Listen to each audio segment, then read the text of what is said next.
नमस्कार दोस्तों, मैं राहुल।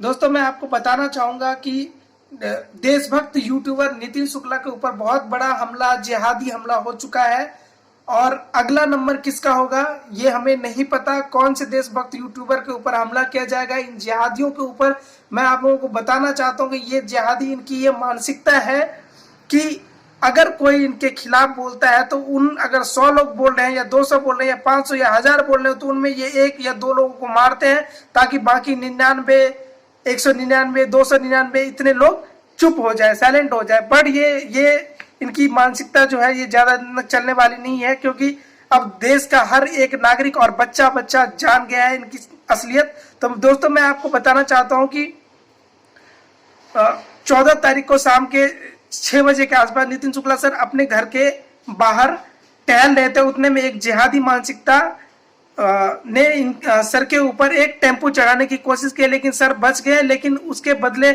सर का गेट टूट गया और उसके बगल में सर का कार रखा हुआ था, वो भी बिल्कुल टूट गया, क्योंकि उसने इस तरह से चढ़ाने की कोशिश की थी कि एक बार में ये इंसान मर ही जाए।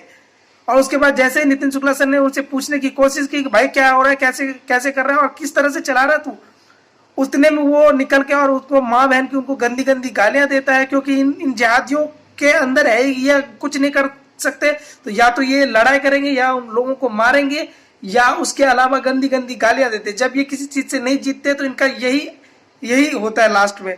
फिर जैसे ही वो गंदी गंदी गालियां देने लगा और ये भी बोलने लगा कि मैं तुझे जानता हूँ, तू वही है ना जो हिंदुओं के लिए बोलता है और एक विशेष समुदाय के खिलाफ बोलता है। और ऐसे बोलने के बाद वो सर की तरफ भागा, लेकिन सर जैसे सर ने देखा कि वो मेरी तरफ भाग रहा तो सर अपने अंदर अपनी सेफ्टी के लिए वो अपने घर की तरफ भागा। लेकिन वो वहीं नहीं रुका, वो उसके बाद सर के घर के अंदर गया। सर को वहां भी उसने मारा, हाथापाई की सर ने। लेकिन शुक्र है कि उनके सर के नेबर्स जो है आजू बाजू वाले वो आए और उन्होंने सर को उस दरिंदे, उस जाहिल से सर को बचाया। नहीं तो पता नहीं कि क्या होता सर के साथ। और उसको पकड़ा गया और उसके बाद उनको पुलिस में भी दिया गया। बट मैं आप दोस्तों, मैं ये एक बार कहना चाहता हूँ कि यार, क्या देशभक्त यूट्यूबर्स के लिए कोई जगह नहीं है इस देश में?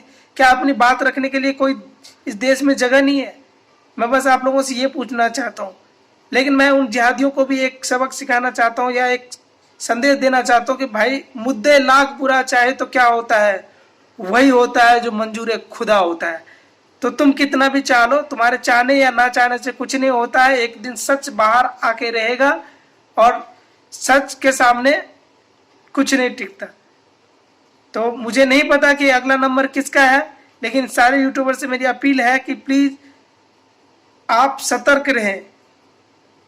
धन्यवाद।